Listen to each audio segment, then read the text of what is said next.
All right, I believe we are live. Hello, welcome to episode number 8 now of Your First Jungle Clear. This is the show where I go over the early jungle pass from viewers in my community, number 8 now, trying to polish up, some aspects of their early game, identify some blind spots a player might have. I always talk about this, especially in my reviews. The early game is just so important as a jungler. It's the most impact that you have. Once it gets past 15-20 minute mark, you're sort of getting into the team fight stage. As a jungler, you're not going to have as much gold as you have.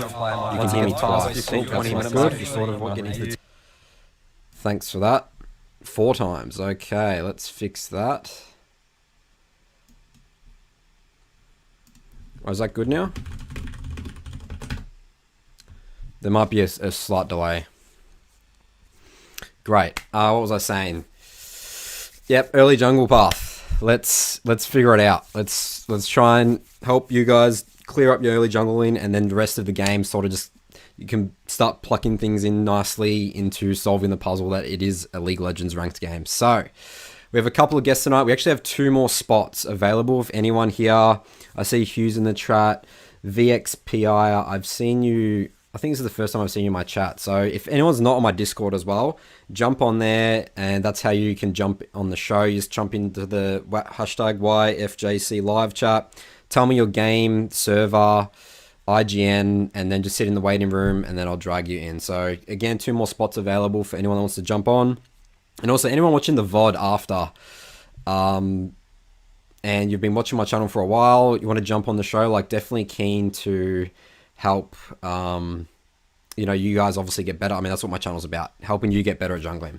Here for Poltron. Great. Poltron's our second guest. So if you're here for just Poltron's weekly review, that works as well. So, so the other thing as well, I do this twice a week. Same times. Actually, I've switched the times a little bit here and there, but I try and be pretty consistent with these.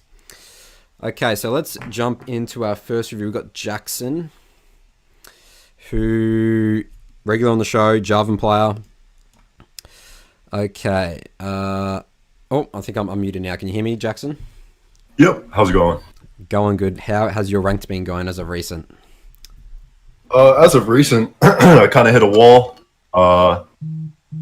For a majority of it, I think it's kind of more mindset-ish. I've been pretty unfocused in some of my recent games. I think I just need to keen back into focusing on the macro, doing what I need to do, and kind of hinge back to what like I said, what I need to do.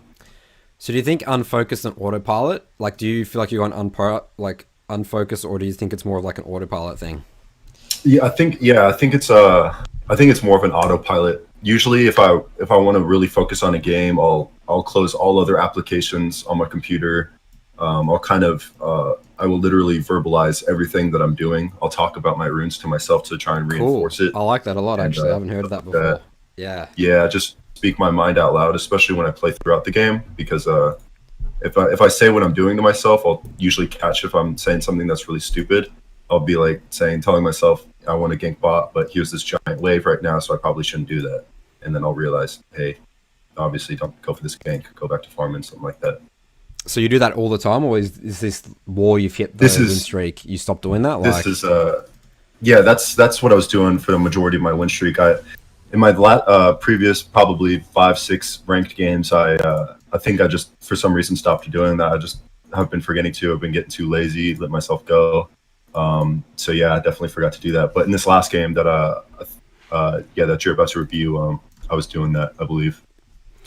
Okay, so this is the game we talked about yesterday, right? Where you took Electrocute, but you felt like you should have taken Conqueror. Actually, no, you took Electrocute intentionally for the fact that you wanted to gank bots. That was your win condition. You thought killing this Senna and Yuumi was the way to go. Yeah, I saw Senna and Yuumi are pretty much the only ones that I would want to take Electrocute for. But when I saw their team, I was like, wow, they're really a huge scaling team. And I kind of thought that early game was going to be our ticket to win. And that's when I saw I have a Misfortune. She's really lane bully, and I really want to shut down their bot lane. But overall, I should have known that no matter what, it's still going to be going pretty late to the point where Conqueror would have been the best rune to take. Yeah, so, I mean, I talked a little bit about this in our conversation yesterday, but going electrocute purely based on like, I mean, it's like it makes sense in terms of like going all in on a win condition, but the fact that it's literally one lane, like if it was 2 lanes, maybe, but like electrocute, like obviously it's good into a Swain early game, but Swain eventually gets tanky, right? So he gets Rod of Aegis and stuff. There's going to be a lot of auto attacking in that fight, especially Shaco. And I actually more like to take Conqueror against a Shaco because, like, you know how difficult it is to obviously hit an EQ combo on Shaco, right? Yeah, so yeah, for sure. Because your power is so much stronger in terms of just, you know, hitting your Jarvan like whack-a-mole, like Conqueror just helps way more for that. Because actually, if I see a Shaco in River, I literally won't hold. I'll hold my EQ combo, right? And I just walk up to him and just start whacking him with red buff. And he'll sit there, try and juke the EQ combo, but he'll always deceive away because he can't fight you one-on-one, right? Like, Shaco needs to... I mean, he can technically with Ignite if he gets a good W off on you. Like, if Shaco starts the fight, it's obviously that's where he's strong. But again, Jarvan, like, walking up, just start whacking him, like, it's actually very difficult for a Shaco to fight you. So I want it more for that as well. It's like, you're sort of opting into this electrocute. Like, you're sort of weakening your chance to fight Shaco early. And also... I mean, yes, obviously, I mean, Jax is very difficult for a Jarvan to gank. I mean, obviously, he's got the E, so that's going to be difficult. And then also, I mean, yeah, I mean, obviously, it works well for the center Yuumi, but again, I still think this is a Conqueror game. You need to be very, very specific in terms of electric. I think it's literally 10% of those games. That 10% is the squishy things, the squishy champions, like 4-range squishy champions, and that's literally it. Okay, for sure.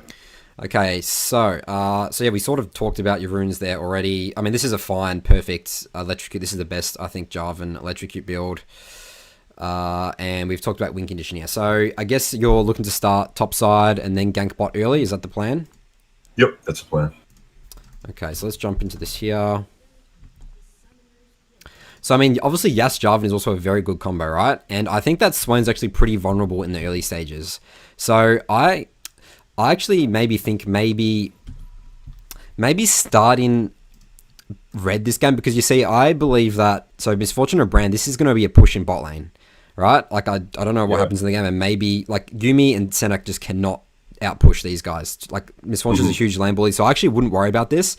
What I would actually do, I think, on this specific game is red, like, do your Krugs, and then level 2 gank mid, and then walk up, and then go do blue. Okay, good idea. Because I really want to get my Yas actually, like he has Ignite, like burn this Swain's flash, then you can potentially re-gank. I mean, if you get a kill, that's great.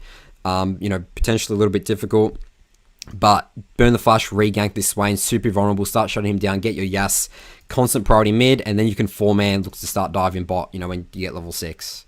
So that would be my game plan. Okay.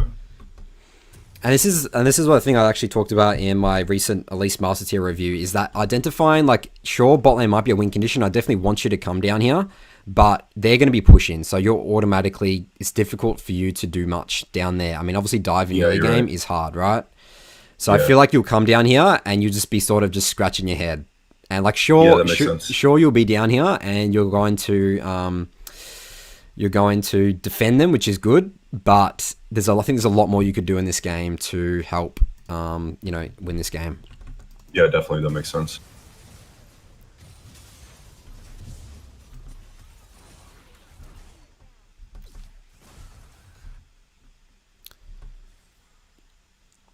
So you also skip Wolves as well. Are you thinking you want to get to bot ASAP? Is that why you skip Wolves? I watched that, and that's something that I'm kind of half and half on. I'm like, I see my bot lane. Whenever I always feel like I'm just moments short to bot lane, or moments late to bot lane, and I always think, man, if I just skip these Wolves, I still get my level 3 for my red buff, and I feel like I can just make a better impact to bot side. But yeah, that was my thought process, to get bot as soon as possible. Okay, well, I mean, it's definitely worked here. I mean, they haven't really hard pushed here. So come in here, probably going to burn a flash. Great. And we back off. Okay. So in terms of also knowing where Shaco started, did you look at where people were late to lane? Actually, let's just take a look at that 130 again. I had a ward placed on Shaco's red. Yep, of course. Great. Yep. And bot was late, so yeah. Yep, so we now 100% started that, so that's free bot side. Okay. So I'm just sort of just saying this because I want to start seeing pings from you, danger pings to Darius top. like around this time, just to help, because Shaco's 100% topside. Actually, it looks like Jax actually solo kills Darius here, which is really not ideal.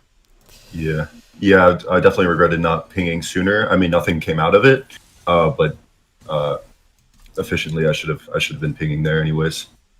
So this is again why I really actually think I didn't realize that Jax has actually started Ignite. And yes, Jax is difficult to gank early, but you can still like outplay him, like with his like E combo and stuff like that. Like again, I really think starting red side and early focus top side would have been so much better this game. But I mean, obviously, you came bot, did the gank and stuff, but like again, in general, I think that Misfortune Brand Lane should be pushing that in. I mean, obviously, you're gonna have off chances like that game, like this game here, where you actually had an opportunity to gank because they were fighting for some reason. But just making sure that you have like these solid like practices down, so you're not leaving it up to luck, because this is sort of like you've left it up to luck in a way. Yeah, you're right. So what would you say is the full thought process for going top early, or at least starting red to see if I can go top early to blow Jax's flash or get Darius ahead? So it's to gank a vulnerable Swain mid first, burn his flash ideally, then move top side, and then look to, I mean, either obviously do your blue, actually, I mean, you don't have a ward here, so that's fine, but just like pressure, just be top, so then Darius really does need to also do well early into a Jax, because Jax like super outscales, right? And Darius is strongest in terms of like, I mean, you guys easily 2v2, I think. Jarvan, Darius into a Jax and Shaco. Even though, but you do need to play around the Jax E. You can't just walk into an E. But again, like just get that early, abuse the fact that Jax has Ignite, get your Swain ahead, then you can flip the map and then start looking to go bot for dragons. Okay. Does that all make sense? Yeah, absolutely. Yeah, I guess I just had trouble understanding that matchup, but yeah, I should have realized that if I could get him out of lane early on, that he doesn't have TP and that Darius would be getting ahead in creeps and stuff.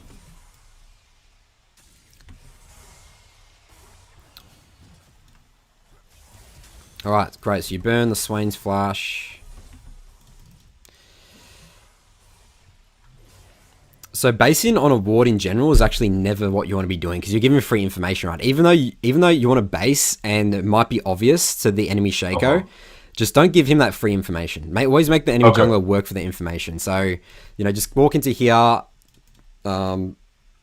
base out of vision, and then, you can go where you want to go. So, yeah, basing on wards just not ideal.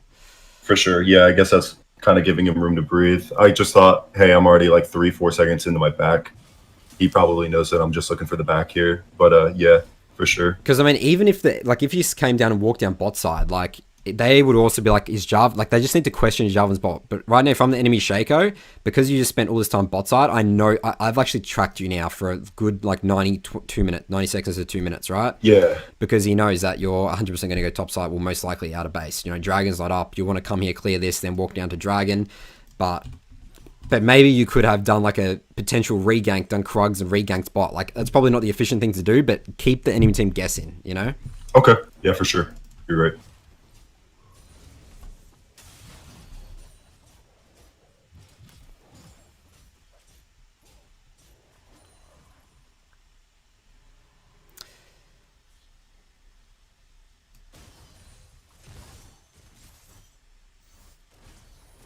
Also, the base that you've done as well, like, this is a worst case scenario base for me. So, I understand that you wanted to base and be efficient down here, but obviously Dragon's coming up. Like, if I have, like, just a machete and a talisman, like, without, like, my smite or, like, a longsword or something like that, like, that's just, like, not ideal at all for Jarvan. Like, so do you think I should have, let's go instead back, of basing, should I have done Raptors or Krugs and then backed, got full, Saber or Blue Smite? Yeah, I definitely think this is a Blue Smite game. So actually, yeah, what you should have done here is you should have actually stayed on the map. I mean, you still have blue and red right now. Do Raptors, Wolves, Gromp, base, then go bot side to start pressuring drag, get your first Krugs, and that would have been a much better base. Oh, well, yeah, you're right. I wouldn't have thought about that. So yeah, just try and really not be doing this base. It's just not ideal. Okay. I just feel so weak. I feel like my early game's gone, You're right. Because now, like, sure, you can come down bot. Like, it would be awkward for you to base right now. Like, it would be awkward, right? So, like, Yeah. it's that you really want to make sure you get your base off before dragon, like, is spawning, you know, and actually ideally getting that base off again. Okay. All right, so I like the decision not to gank here. This is a huge wave. They're actually going for the dive. Actually, maybe you should have looked on this.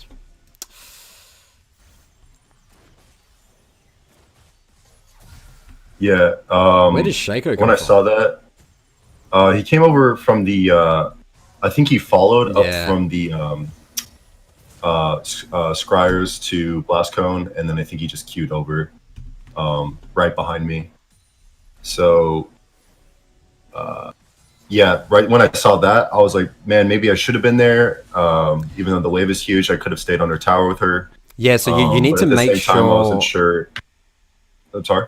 You need to make sure that, so Miss Fortune's very vulnerable right now. And yes, like, you don't want to gank this, but just come here in case they dive. So if you think about it, like, Brand, they just killed Brand before, right? They know she's alone. Like, you don't know whether you know Shaco is here or not, regardless. It's actually, like, you just need to make sure she can get this wave safely, because she might even have to, they might zone her off this completely and she's going to miss the entire wave, right? Yeah. So it's, yeah, like, just come here. You should have actually just waited in this brush for a little bit, waited for them to make their move, do something. If they back off, you just back off. If they commit, then you can actually come in. I think you actually could have cleaned up some kills here as well. So you need to, like, sometimes put yourself in your laner's position. You know, it's like, what does this Mitch Fortune want to do? She hasn't based yet. She really needs this huge wave. There's a huge wave coming. Brand's died. She's very vulnerable. Like, you need to put yourself in your shoes. What would you want? You would want, she would want you as a jungler to be helping her get this wave, right? Or at least preventing a dive. Right. So sometimes it's a little bit, like, this is a little bit too selfish of you, you know? Okay. But I mean, I can't even say it's selfish, because it's actually in your best interest to make sure you're helping this Miss Fortune, you know? Like, I mean, you even said that bot's your potential win condition. Now she's just died, missed a huge wave. Oh, actually, actually, so now you actually come down here. Yeah, so this is, you could have easily cleaned up here. I can tell you're not having me looking at the map at all here. You're very tunneled. I don't know what you were tunneled on. Do you remember? What were you thinking? Yeah, around there, I saw that was all happening. And I guess I was just looking down there, and I kind of just thought, hey, that's gone. I really thought that Brand had just was still dead, I believe, or coming back to lane, and I just really felt like the Shaco, Senna, Yuumi could get potentially a double kill. I felt like the Miss Fortune was going to die no matter what, I guess, and I didn't want to give them myself. But I guess I was definitely overthinking that. Yeah. Just, I mean, they don't actually have that much damage if you think about it. Like, Shaco needs to be in melee range, so that means he's going to be tanking tower, all right? Senna, like, obviously she's got her CC tools, but Yuumi, it's not like she does insane damage. It's not like you're versing like a Nautilus or something with like an insane hook and can lock you down and everything like that and tank tower. Yeah, like, they can't tank tower. They all die in one shot, you know? Yeah, you in number, I guess in numbers, I just thought Miss Fortune's about to die, and if I went down there, there's 3 of them, but I needed to think, hey, Shaco's melee, Yumi's going to be on the Senna or the Shaco and can't do anything. Yeah, you're right. So, I mean, this all just comes down to game knowledge, just assessing, like, the strength of the enemy champions and stuff, you know? All right, okay, yeah. So, what's going on here? So, you ganked mid. Swain actually killed the asset. That's a bit unfortunate. Push this wave in. I do like this. Definitely need to start catching up in levels. I mean, there's a slight bit of inefficiency here. I mean, you're like level 4 at like 6 minutes or so. It's not exactly ideal. And I think it all comes back down to your first clear. It all comes back down to that, because, you know, you didn't, you know, come here and do that Raptors Wolves Gromp. Like, that is why you were level 4 really at because you still haven't done Krugs once yet, you know? Have you done Krugs once yet? Nope. I think that's the biggest thing. So it all comes down back to, again, that early path in. Yeah, I didn't adapt. You're right. So you pretty much, like, sometimes the trap for Jarvan players is they get into the trap where they have to do that 3 buff, level 3, and then they don't do anything for 2 minutes, and they get so far behind in levels. So sometimes I'm actually comfortable as a Jarvan. Like, even though it's not ideal, obviously you want to be using your gank strength to do like say blue, Gromp, wolves, red, even do my Krugs and then base to like go topside and not do anything. Like I'm comfortable doing that. Okay. And that's sometimes you just need to be comfortable doing. And that's a pretty efficient path. You've cleared every camp except for Raptors. You're actually power farming, you know?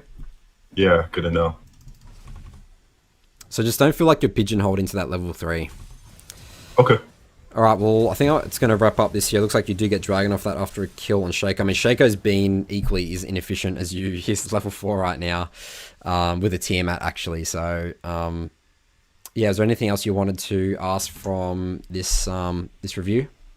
I don't believe so pertaining to the game. Yeah, I don't believe there's anything specific. I definitely felt bad about my runes later on. I definitely had a stronger.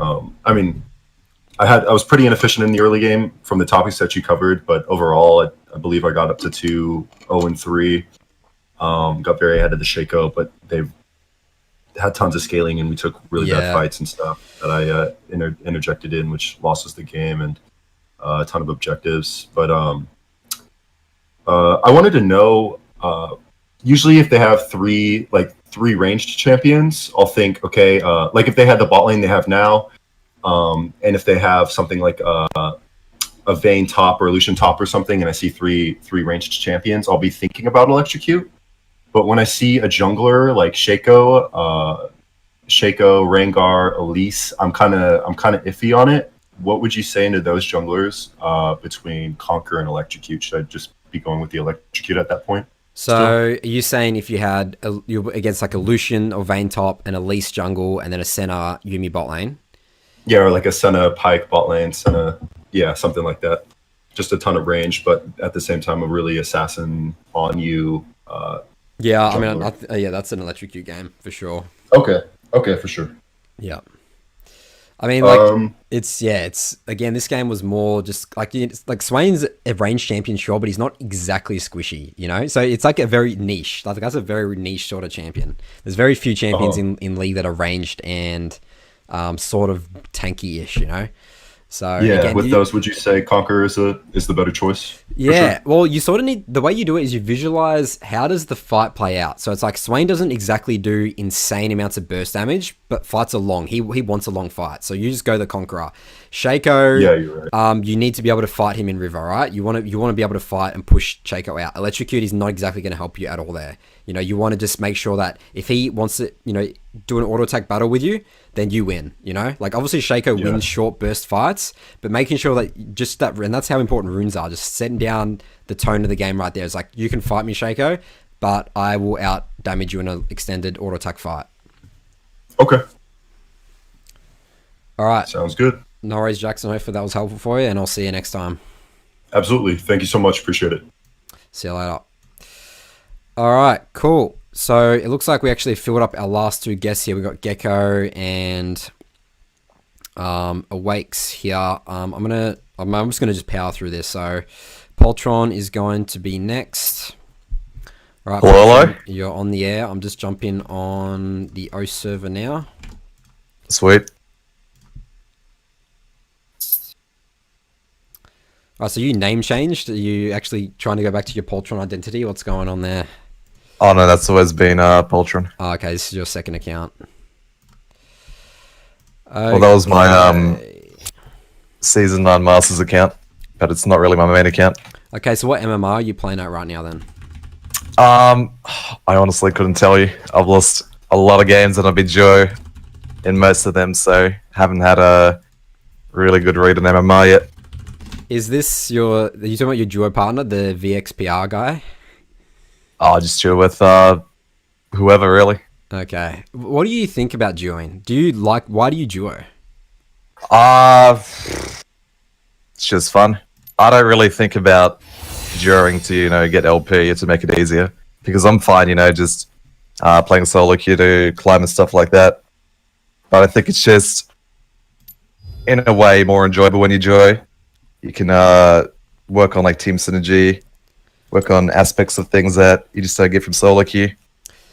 Yeah. Yeah. You can, sure, duo makes it easier to climb if you both know what you're doing in a way, and you work well together. You also get another dodge up. Think about it that way. That's true. So, I mean, like, my thoughts on duo, I just think it in every aspect it holds you back in ranked, honestly. I really do. I think that, I mean, if you really want to climb and, like, focus on yourself, because, I mean, obviously you're in comms with someone, right? So, you know, sometimes you just, you know, just chit chat that's not really useful before the game. You get into the game. I mean, you can obviously like be serious with your duo partner, but there's always an aspect to it of like you're not exactly thinking for yourself too much. And if you go into solo queue and you've been duoing, like it's much different, right? So you suddenly need to start thinking purely for yourself, and you don't have a laner to, you know, work with. Like I just don't think that. I think it actually makes you a worse player. Like, okay, sure, you learn the team, like, but you can't even really say you helps you with team aspects because it's only one person. Sure, you might have better synergy with this one person if you're in a team with it, but I think that just the environment of a 5 versus 5 team is just, it doesn't even, like, duo queue doesn't even really matter about that anymore, you know? Yep. So I think that, like, yeah, I mean, I've thought about this a lot about the duo queue thing, and like maybe for like a bot lane I can see, but as a jungler, I think you should really just focus on your fundamentals, your understanding of the game, and then you apply that to the 5v5 environment if that's what you want to do, you know? Okay, so I'm just logging on now.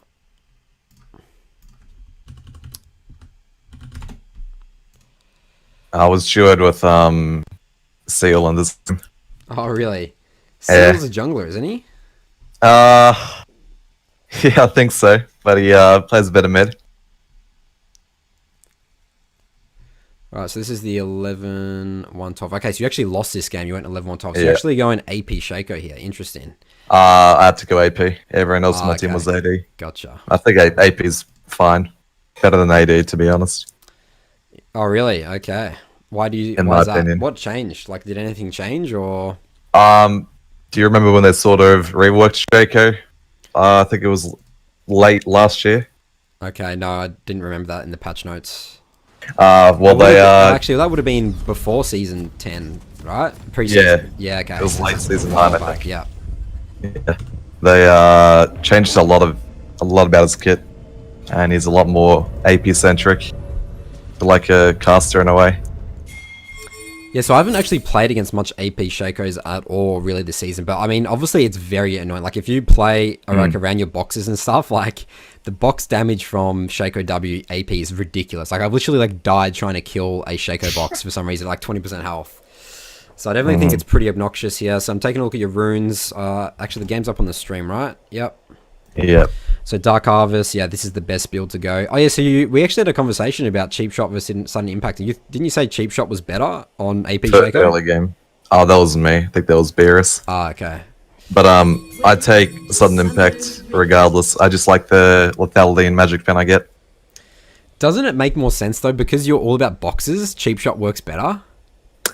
In my mind, especially like if you're up against a team with red sweepers, they'll just walk in, sweeper everything, and they'll destroy your boxes. I think of AP Shaco as you need to get your ult off and get your ult to blow up in their face.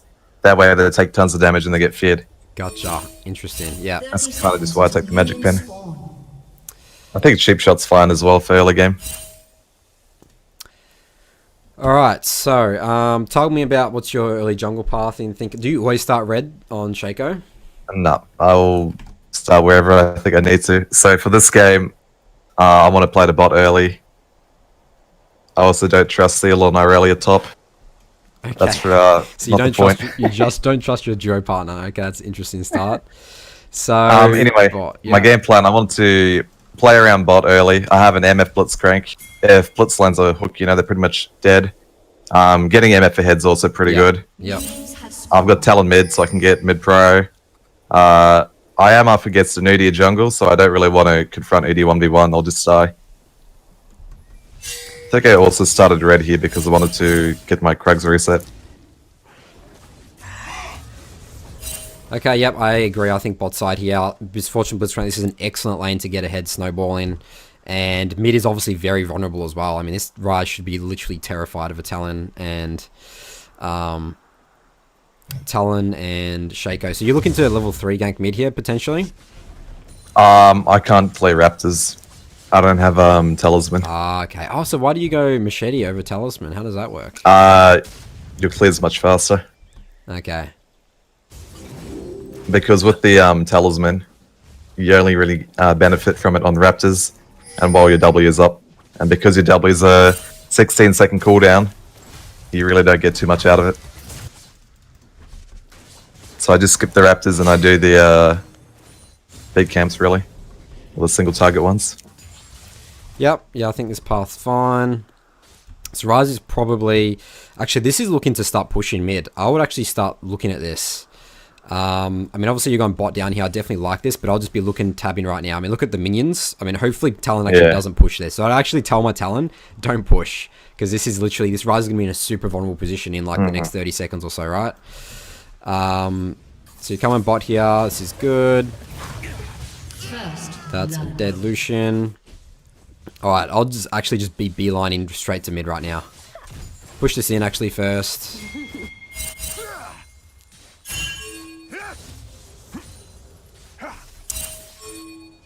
Actually, Ryze is respecting pretty hardcore. Okay. Alright, so what happens here? So you see Udyr in river. I'm a bit behind on the stream, so I'm just catching up. Okay. Yeah, so I see Udyr there. I have bot prior, but I think Ryze was moving first. So I just end up getting the crap and getting out. Yep, I agree. Let's just leave this. We need... I really don't want any... Like, obviously Udyr is very strong in terms of... Actually, he's done a 3 camp. He doesn't have red yet. Oh, no, he does have red. Oh, no, he started red. He started red, full clear top. And then went back bot. Okay, Yeah, not too interesting. sure. So, are you thinking to double rift scuttle this guy, or do you just want to do Gromp and then base maybe go back top side? I think I had a buy in mind, so I think I just full clear bot here and I recall. Then I run top because Udyr can only really be going top for the top grab. That's right, yeah. I guess just give it to him. I think it's fine. Going for 2 rift scuttlers I think is pretty ambitious and stuff. But you see, the thing that I don't exactly like about this now is that you obviously want to potentially keep ganking bot, and now you're forced to go top side. Yeah. You know? So, I'm thinking maybe the better move here, I mean, like, so let's take a look at mid. What was Ryze's priority like? Maybe just reset right after the crab, and then run Krags so I can full clear. I think I would literally just deceive past this guy, hit the Rift Scuttler to get the vision here, potentially go for a gank on Ryze, and then just do this Rift Scuttler. And you would just get there before Udyr gets there, and I don't even think you need Smite. What do you think about that? Deceive past 2, sorry. So, like, literally deceive over the Udyr just to go here, hit this. He actually might not even see you. Ryze is TP mid. He's going to try and hard shove this because Talon's now gone down here. And then look to gank. Maybe you maybe not get a kill. Double Rift Scuttler, Raptors, Krugs, base, then go bot side. And Dragon will be coming up as well. So you might need to catch up on the stream. Possibly. Yeah, I'm pretty far behind. Maybe refresh it.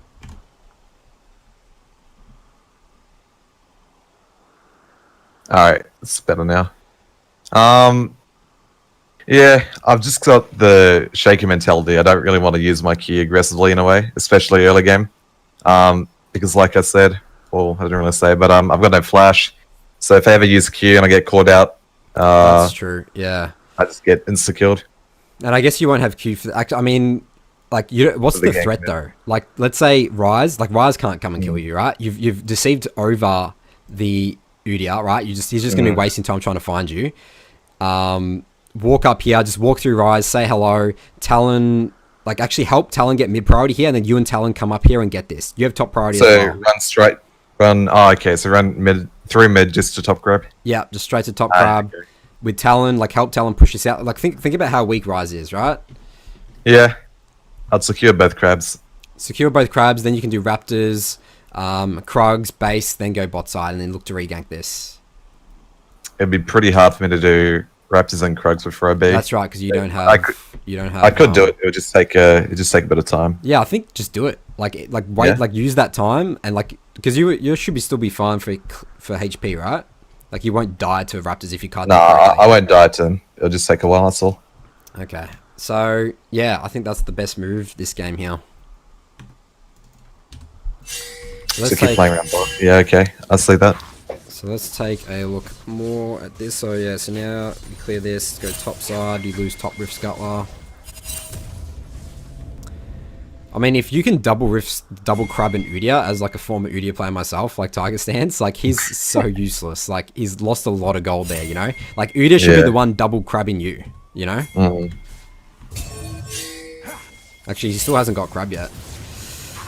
Yeah, I see Talon walking over. I think he was on a board, or he boarded it. I was going to clear Krugs, but they're set stead, so I go help him out. Somehow he lives.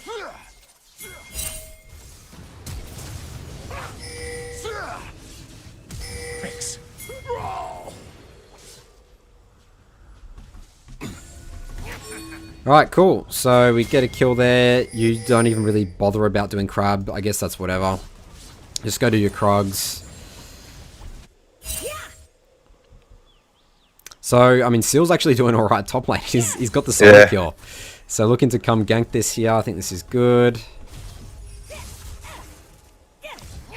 That is a dead set. Alright, cool. I mean, top lane's a potential win condition for you as well. So you got a lot you can do this game. Okay, so I actually really want you to be getting control wards for this dragon. So I think I actually want you to do here is base after red. Yep, you base. Good, good. I love it. Great, we're on the same mindset here, Poltron. Base, get 2 control wards. Clear, clear, clear.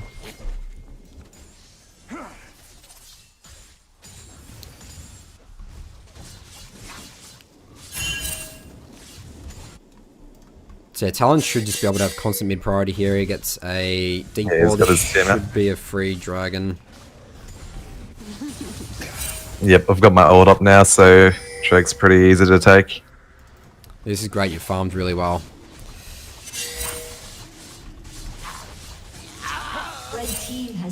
Okay, I mean this is going good so far. So where does the game start going south? I remember there were a lot of fights mid to late game that went bad, but I think it was just maybe I honestly don't really know. I did look over the game with Seal as well, and we weren't really too sure what happened. He was pretty upset I took the kill from him at top though when I ganked. Okay, fair enough. He was saying if you got that kill, he would just one top. But yeah. I remember I do kill Set here, and I just go for the Rift Herald play.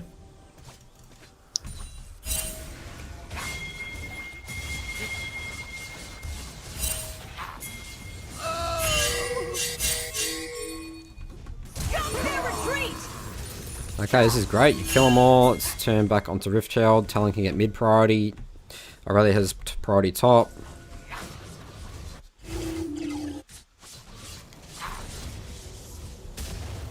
Yeah, so even up to here, like, I'm still really far ahead. The game's looking pretty good. Yeah, I mean, this is almost a perfect early game still. Like, you haven't really made any mistakes. I mean, you could have, again, potentially pushed a little bit further by denying that Rift Scuttler, but I mean, the grand scheme of things, this is fine so far.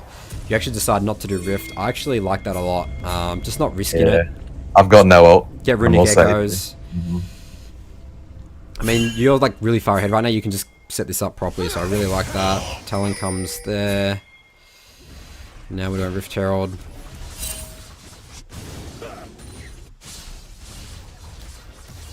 Yeah, so Set does again. We see Raz bot, so I'm like, okay, I need to get this Rift Herald. My bot's going to lose a little bit. We see Udyr there as well. I think I Rift top here and wreck the tower. Okay, I see. I think this is a really big mistake.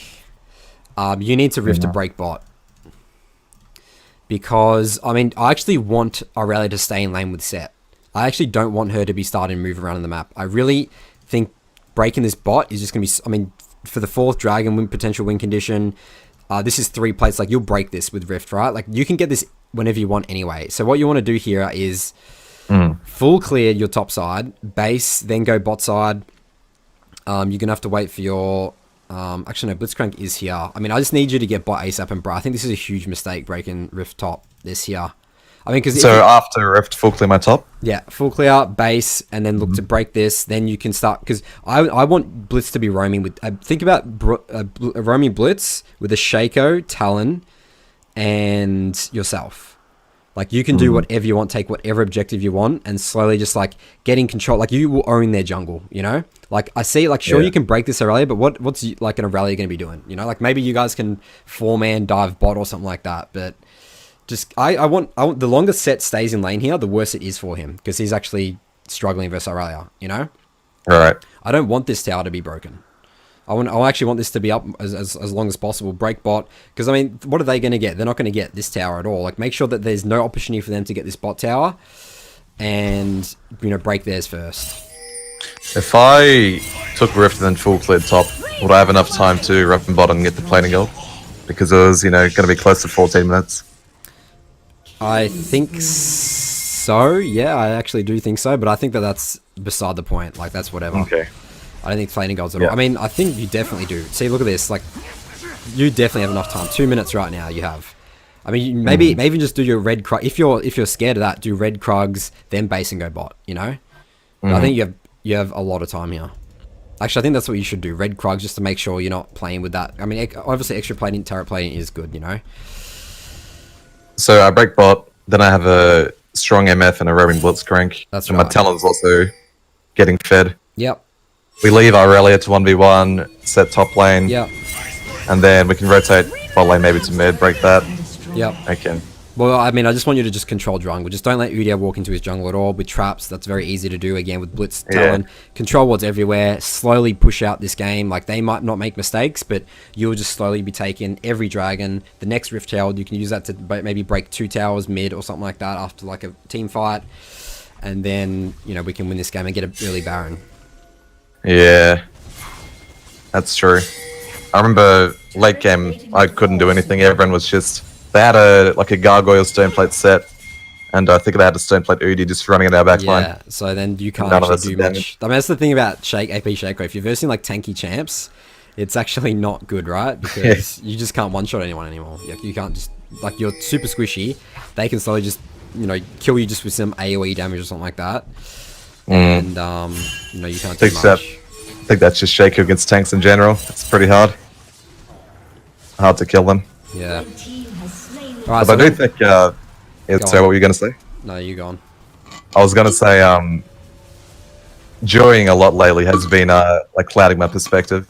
Yeah. Because a lot of... Because then Seal's like saying right now, oh, let's break top. Come on, we can break top, man. Let's do that. I mean, yeah, I was asking You know? him in comments, did you want to break top? And he's like, yeah, top, we can dive and break the tower. And I just, follow the play. You know, But I think in another game in solo queue, I'm thinking, okay, what is my win condition? What can I do? Who in my team will, help me carry this game in a way? that's right. The biggest thing is you're figuring out yourself, and you might make mistakes. Yeah. But you're figuring out yourself, so you can bring that to your team play. Like duoing, like trust me, is just not. I've thought about played League for a long time. I thought about this a lot. I literally think duoing in ranked it makes you a worse player. Yeah, it gives you bad habits for sure. Really bad habits. I remember on my climb up to Masters towards the end of the season, Yeah. I just soloed There you like go. 90-95% of my games. There you go. Look at the results. Yeah. Look at your results now. You're losing this game with Seal. Yeah. All right. Well, I hope that was helpful for you, Poltron. And Yep. yeah, I mean, I would have loved to go over this game. But obviously, I can only go over the early path. But again, I think that Rift Herald play, because I mean, look at this right now. You've gotten drag. It's 14 minutes, but this tower is still not broken. Like, sure, you're probably going to break it soon anyway. But like, again, you could have like you probably wasted about a minute or so. 2 minutes potentially that you could have been pressuring. Like every minute, every second counts in League. Yeah, I'm putting all my resources into top, and they're just, formatting bot over and over. So my bot's just not getting ahead like they should be able to. That's right. I mean, Miss Fortune's dying, She's dying. That should not be the case at all. Especially the fact that you early ganked bot, All right, Poltron, I'm going to let you go now. Hopefully that was helpful, and I'll see you next time. It was insightful, for sure. Great. All right, we'll see I'll you try later. get a game and send it in for review one day. You haven't done one of yours yet. Yeah, absolutely. Yeah, I said once you get high, Diamond 1 and stuff, then send it over, definitely. Yeah. Alright, thanks for that, Nathan. No worries. Catch you later. Catch it. All right. So VXPR says, "What about duo without comms?" So then I just don't think it's worth it, because whenever you duo, the matchmaking system matches you against harder opponents, and you'll have less lower elo opponents. So it's sort of just disadvantaging yourself and putting you in a position that like you just don't want to be in. Like comms, obviously, I'm not saying comms is helpful, but it's more the mindset behind the duo. It's like you're in with comms with someone else. Like as in that example there, like the wrong move there was to actually rift top, but then they sort of decided like, we're the duo, let's let's rift top, and then they should have used a bot. All right, so going to get our next guest in here, which is Aidan, who's also on O. So I'm just going to get his game up.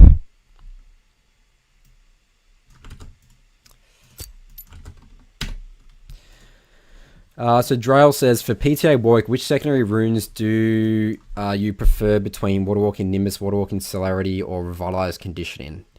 Okay, so I have 3 different runes that I go for Warwick, based on situation. So Revitalize, can never go Revitalize Conditioning. You want to go Revitalize and Bone Plating. Conditioning works like, it obviously scales with tank stats, but you're not exactly getting them until like after you get Tiamat and stuff like that. I just think that Bone Plating is much better for your early game strength, because Warwick is not like, you take conditioning for scaling. That's for like champs like Sejuani, Zac. You don't, when you're scaling as a Warwick, that's not good. You want to be ending games at like 25 minutes with Warwick. So Bone Plating and Revitalize is very good against very bursty assassin team comps, like, versing Talons and stuff like that. In the, what's it called? The Sorcery Tree, you want to be going, always Water Walking and Nimbus Cloak. And why I would go that is against if I struggle to get in melee range of champions. So if I'm versing a bunch of range, like squishy champs and stuff, Nimbus Cloak helps you get in melee range easier, which is what you need to do. You need to get in melee range to get your fear off, right? And then the other alternative is to go Cheap Shot and Relentless Hunter, and that's for against like lots of melee champs where you don't need to get onto, you're gonna have no problem getting into melee range with them, because they want to fight you melee as well, right? So then you don't need the Nimbus Cloak anymore. Does that make sense, Drell? So those are the 3 options for Warwick. Okay, so we're gonna drag Aidan in now. All right, Aidan, you're on the air. Can you hear me all good? Oh, there's some feedback coming. I can't hear your voice, but I can hear like a static. You might have to unplug your mic and replug it in, maybe.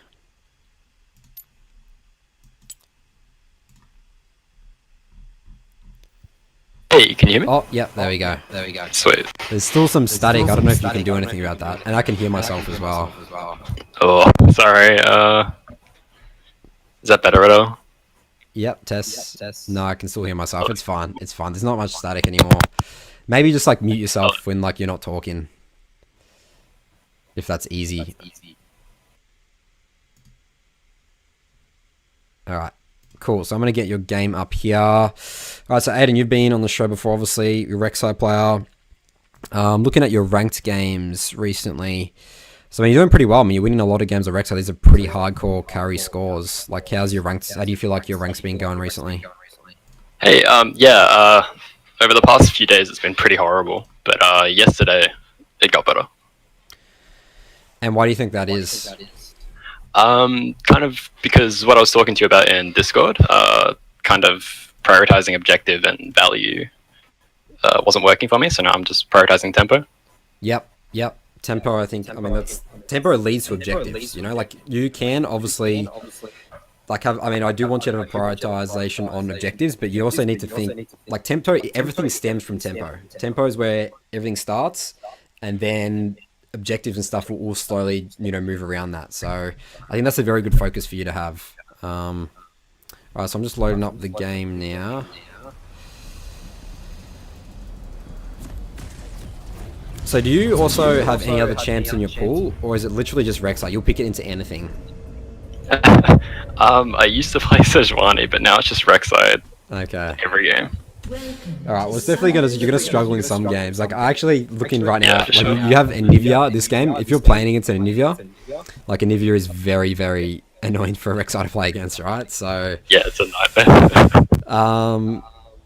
All right, so let's start with your runes first. So you're going Conqueror. Why are you going Conqueror here over Halo Blades? What's your thought process? So it looks like this fight's the way the game's going to work is it's going to be like a scaling, protect the Kai'Sa, peel back with the Nivea and Rise. So I thought, okay, we're going to be front to backing Conqueror is probably better, but I pretty much always take Conqueror regardless. Okay, oh, so you go Conqueror a lot, like every game. Yeah, I do now. Yeah. And you know about the Halo Blades build strength on Rek'Sai, right? Yeah, yeah. So I really think it's 90% of the time Halo Blades, 10% of the time Conqueror. You just need to visualize how, especially this game, how fights are going to break out. Like Echo is very much in and out champ. Like you're not going to be trading many auto attacks with him. Talon is, you want to one shot him before he can stealth, right? Conqueror is not going to help you with that. You want to one shot Nami, you want to one shot Trist. Like, yeah, I can see how it'd be better this game. Yeah. Like absolutely Halo Blades. Like sure, it's going to help you potentially with Kled, but if you're trading auto attacks with the Kled, you're losing, right? Like you're not going to be winning that even with Conqueror. For sure, yeah. So again, Halo Blades, Rek'Sai, here's the strength. And you know how you said there you're thinking of like protect the Kai'Sa? If you're protecting the Kai'Sa, you need to pick a different champion. Rek'Sai is not a protect the champion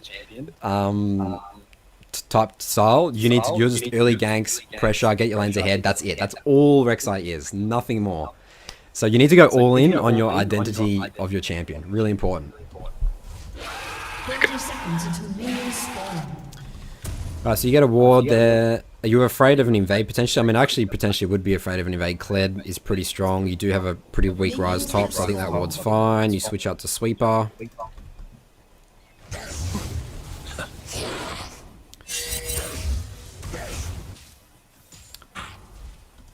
Okay, so we actually didn't really talk about win condition early game. So what are you thinking your early jungle path in? I wanted to play around bot lane, but I also wanted to prevent level 3 gank mid Echo Talon taking over the game. Yep, I think that's good.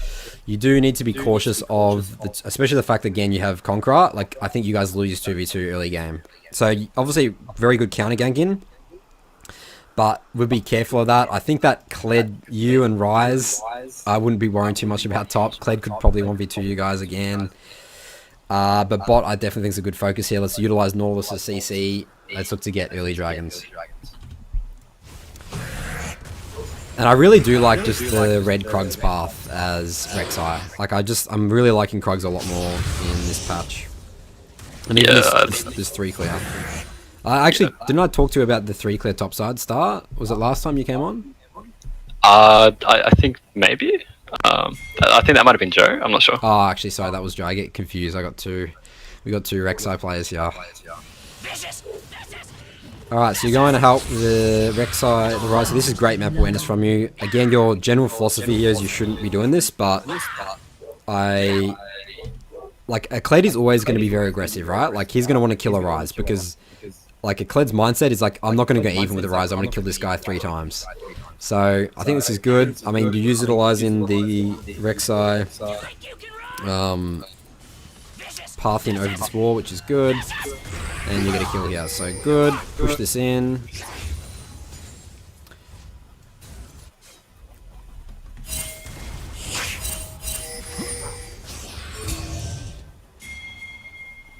Alright, you do get Rift Scully here. Potentially pretty risky stuff. I mean, you still... I'm not sure actually if you have E anymore. It's on a pretty long cooldown, but obviously you don't know where Echo is. Talon's missing. I actually could have seen that potentially going south. So that was, I think, potentially risky, but does work out for you. And now you're going to get a pretty easily double Rift Scuttler.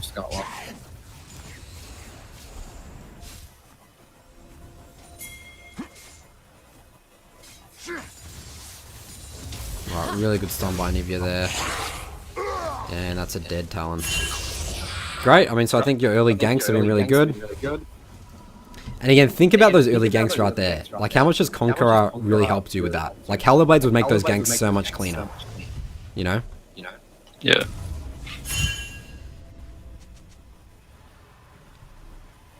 Alright, so tell me about why you base instead of doing your bot side jungle.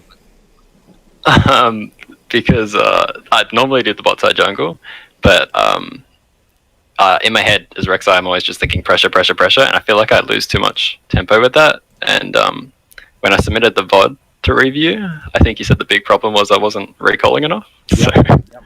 So I actually agree with you. I actually think you shouldn't have done bot side camps. So there's no threat of the Echo counter jungling them because you've got bot Rift Skull, and he's gonna assume that you're taking your bot side camp. So you've actually created a scenario where the Echo has no idea where you are anymore, and this is why I really like you basing constantly resetting your position as Rek'Sai. And now you can potentially go for another maybe regank top. I mean the wave's in a good position. But I really like the fact that you've done this. Like, you have no shortage of experience this game. Again, there's no threat of counter jungling, and you can get your second Krugs, which is, the best camp in the game to get. So, I definitely want to highlight that, Aidan. That was really good. Really good stuff. Thank you. So you decide not to gank thing. I think this is fine. I think you should just keep accelerating your lead through experience and gold. Work your way down, and then start looking to gank bot. But unfortunately, Caster did die there. Talon is roaming.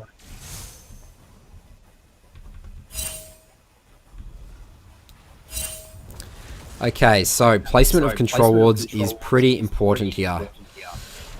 So I would absolutely hit this scrying orb, the scrying plant, get this off the map, make sure they're not clearing, these wards. Even get a control ward here and just put out some pressure. Like, you have 2 control wards here. Yes, they might come and clear this, but this will be great for tracking. Actually, I mean, I guess you have this ward here, so you're not actually going to need it. Okay, actually save. So hit this scrying plant. Save your 2 control wards. You wait for your bot lane to start getting pressure here. This is a perfect time for you to clear your entire bot side jungle, wait for your Nautilus and Caster to come back, then start looking to aggressively place control wards, ideally actually in this brush, and then look to do a dragon. Does that all make sense? Okay, so so you prioritize getting control of the area over rushing it when the enemy bot recalls? Okay, did they actually recall? I assume they recalled. Yes, you actually saw they recalled. Yes, you're right. Actually just rush it. Yep. Never mind, ignore everything I just said there. I didn't take into account. Because your bot lane's back right now, so Nautilus, they can help you. Echo definitely can't 1 versus 3. Anivia has priority. Alright, good work. This is good. Red team has slain the dragon. Okay, so red is coming up now. Okay, so this is another potential tempo base that you should do. I mean, I guess actually do Gromp. I mean, Gromp is a good camp to get, but don't do your wolves. Yeah, base. Great. Good stuff. No, you decide not to base. Yeah, I think I wouldn't worry. Oh, okay. Oh, that's... Yep, you're right. That's fine. Never mind. That's good stuff. So you're literally telling me what you're doing, Aidan. This is good. You're coaching me, basically, at this stage. Okay, so you come here, defend your topside jungle, clear this.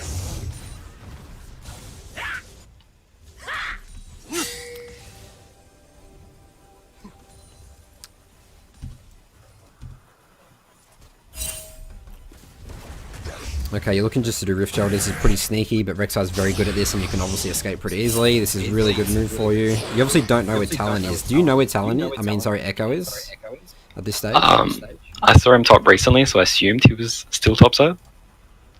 Okay, I mean, I guess he's got Rift Sculler, so unless he's warded, there's no way he's going to know you're doing this. Get another kill top, and use Rift Herald top. Okay. So I think this Rift Herald is not good. I understand that plates is a thing, but the way I view Rift Herald now is like you have to get a tower with it, otherwise it's just not as effective. So, I mean, obviously they defended it, that you got 3 plates, but it's way better to get, especially as Rek'Sai, you need to break towers on the map, so then you can start accelerating the game. And I actually really want you to break mid tower somehow. Okay. So, like, Talon really will minimize him being able to roam. Your Anivia can constantly push out mid. Like, this is the tower I want you to break. I actually don't care about top at all. Cled's already at the stage where he's outscaled basically already. Like, he's going to be useless. Ryze is going to hard outscale. Your Ryze is fine. Like, even if he dies, like, it doesn't matter. Cled's going to be useless. So leave top.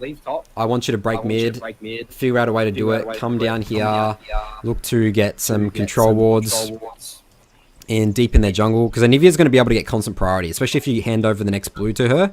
Like, Talon actually can't out-push an Anivia, especially the fact she hasn't died. She has Swiftness boots. Yeah, let's just try and break this tower. Okay.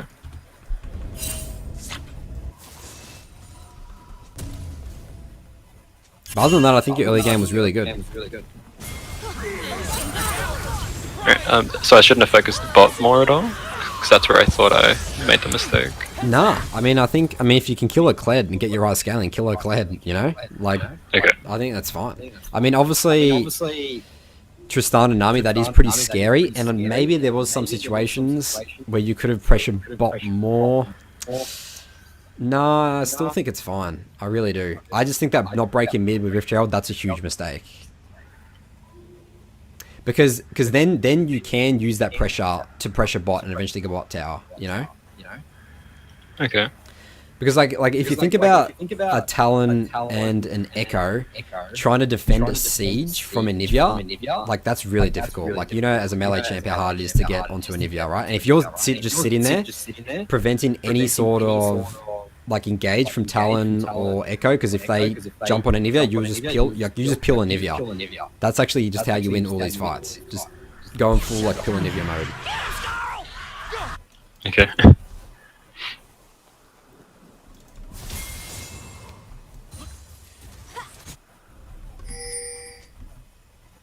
Okay, so we're going bot for Dragon. You actually don't buy 2 controls out of base here. I think it's very important.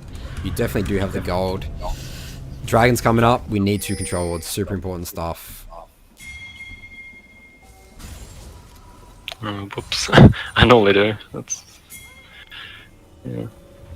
Okay, so where I want you to be placing your control ward right here is here. I need you to protect Anivia. Again, your mindset set needs to be break mid, protect Anivia. Okay. So that's what I just want. I mean, this is fine. I mean, I guess you're looking for a potential engage, but I need you to start using your control wards to protect, like deep here, just to protect Anivia. Like, Anivia really is your win condition at this stage.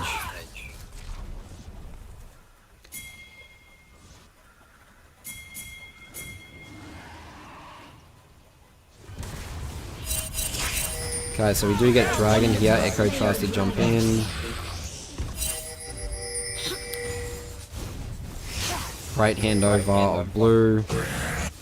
See, Rise solo kills Kled again, which is really, really good. Wait, is this game a win or a loss? This is a loss. No, this is a loss. Yeah.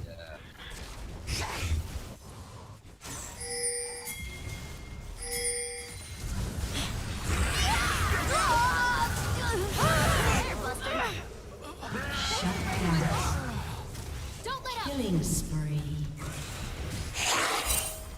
Okay, this was really greedy. So this is where, this is a simple fact of just looking at inventory. Tristana has a stopwatch, impossible to kill, especially on the tower, right? Yeah. So this is just misplaying, just not looking at inventories. I've had such bad experiences against stopwatch that I always check stopwatch inventory. Always. Like even if it's an ADC Nami. Like what's happened to you right here? I've had so many painful experiences of this that I always check stopwatch, because this exactly happens. You know. Okay, like before every fight? I mean, like past 10 minutes, like when stopwatch is activated. Okay. You know? I mean, obviously, I mean, not every fight. Like, sometimes you might miss it. Let's say if you miss it, someone will get a base, but that will be in my mind here and there, and it'll suddenly pop. It's like, Nathan, check inventory, stopwatch. We don't want to throw this game, you know? Okay. And in general, just it's actually a good habit just to be looking at item spikes, you know? Right, yeah. Because then you can identify, it's like, well, you know, are we stronger actually than 3v3 or 2v2? Alright, so I think that's going to pretty much wrap up the early game here, Aidan. I think the biggest thing here is Rift Herald usage. Like, I don't like the fact that that mid is still up at 13 minutes when this could have been gone. You know? Okay, for sure. Sweet, thank you so much. Alright, no worries, Aidan. Any other questions or anything about this review? I don't think so. Thank you. Alright, great. Thanks, Aidan. I'll see you next time. See you. Alright, great. That was our third one. I'll quickly take a look at chat if anyone has any questions in here. How's it going, Mazma? Good to see you here. Alright, so let's jump into our next one, who's going to be High QT. I'm just going to jump on the NA server for him. Yeah, Poltron says, gotta help the team so they can carry late. Yeah, as Rek'Sai, that's literally your identity. That's what you need to be doing.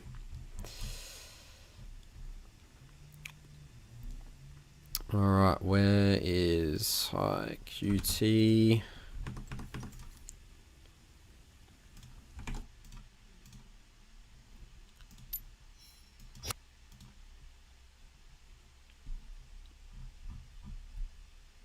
Jamuskin would love to have you on the show, maybe next time, if you're available.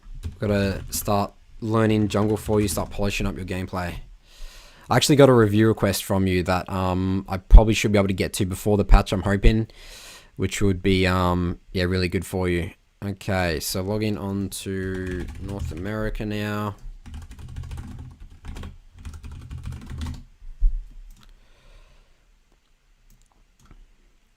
Alright, hi QT, you're on the air. Can you hear me all good? Oh, hey, how's it going? Excellent, going good. How has your ranks been going as of late? So you actually joined the server today, right? So yeah, I joined the server today. Yeah, you're still running jungle, right? Wait, am I supposed to be like on your YouTube channel or something to watch what you're watching? So what you want to do is you want to just listen to me on Discord here, get on the stream up, mute the stream, and then just watch through the stream. I think there is like a delay of about 5 seconds or so. So let me know if I'm going too fast, but I'll keep that in mind when okay.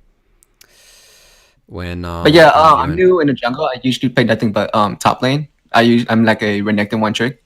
Gotcha. Oh, so this is why you asked if Renekton works in the jungle. Yeah. Yeah. Yeah. Because it seems like it can be because of the raptors and the those other multiple camps, and his Q and power actually heals him a lot.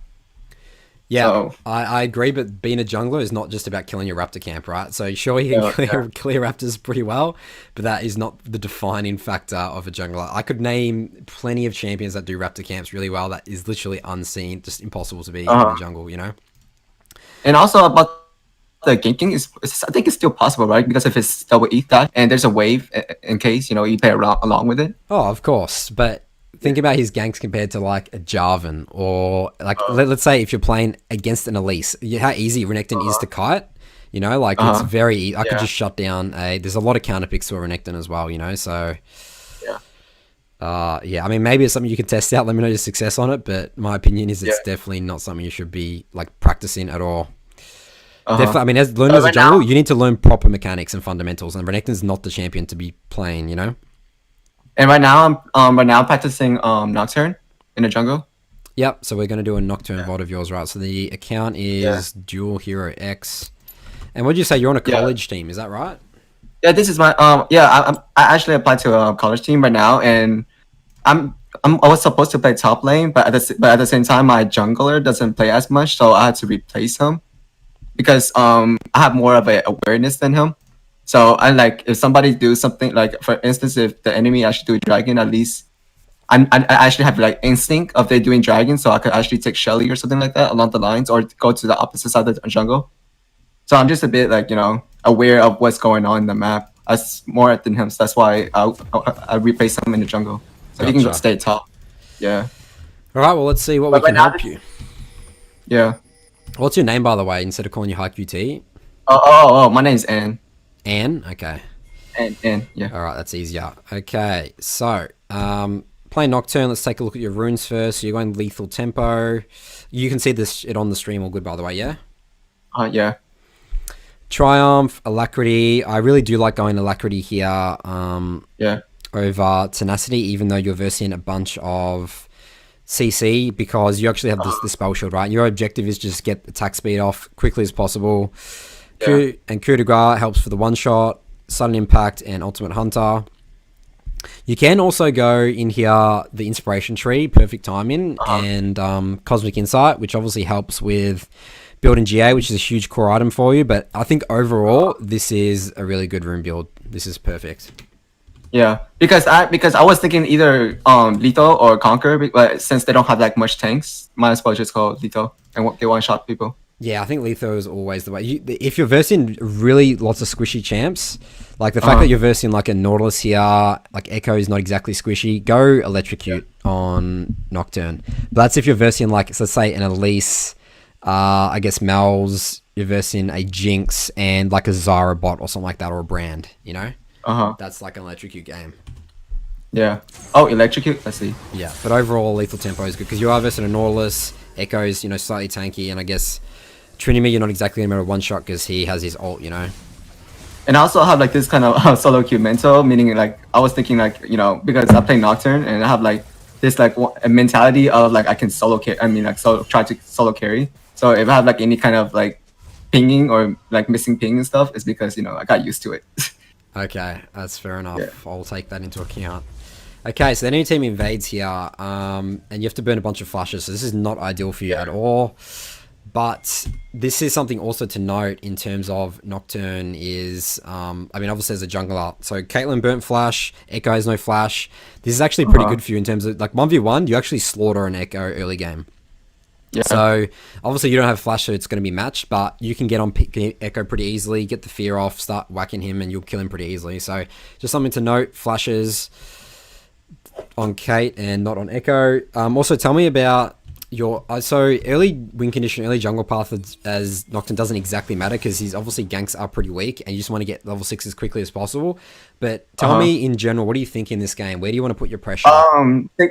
Take blue, take the other side, to hit level 3. I'm taking my entire blue side. I mean, like bottom side. Yep. And then probably go to take red, and then around 315, that's when the scuttle comes. Probably contest with Echo, and I'm pretty sure I could like beat him at level 3, right? Echo? Yeah. Yes. Yep, that's right. Okay. It's only CC. It's only a W. That's when I actually can counter with my W. So I'm pretty confident when like facing him you know in a scuttle. But at the same time, I have to be aware of my top and mid. That's right. Mid and top priority, absolutely. Yeah. Yeah. That's when I was like a little bit messed up. Like around 315 mark, around when I took the scuttle, their top laner Trinamere came and my Vladimir was like, you know, there. So. Okay, yeah, so Trinamere, I don't know if he's placed a ward yet, but he does have priority here. Trinamere's running right too. Yeah. But you do have mid priority here, so I do think this Rift Scuttler is potentially safe.